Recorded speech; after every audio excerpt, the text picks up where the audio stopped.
Now, wages grew faster than expected in 3 months to July as they continue to outstrip the cost of living for the fourth month in succession.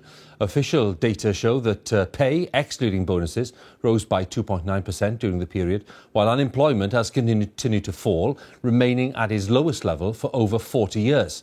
Our economics correspondent Andy Verity has this report.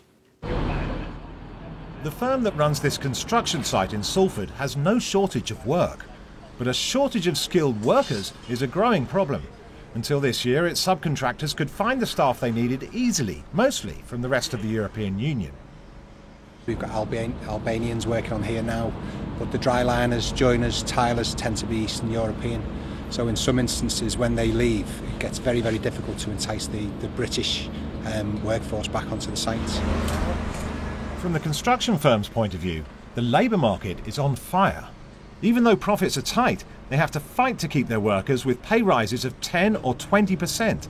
If they don't, they may leave before the work's complete. Mid-contracts, people come along waving the chequebook and we lose tradesmen.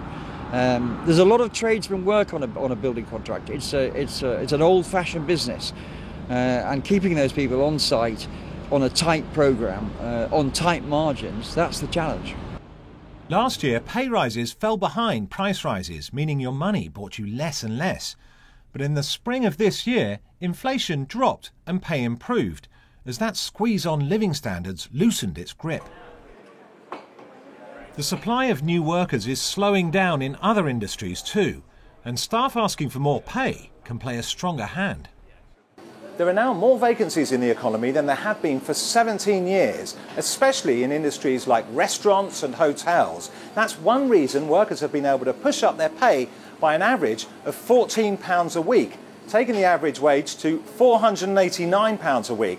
That works out at £25,400 a year.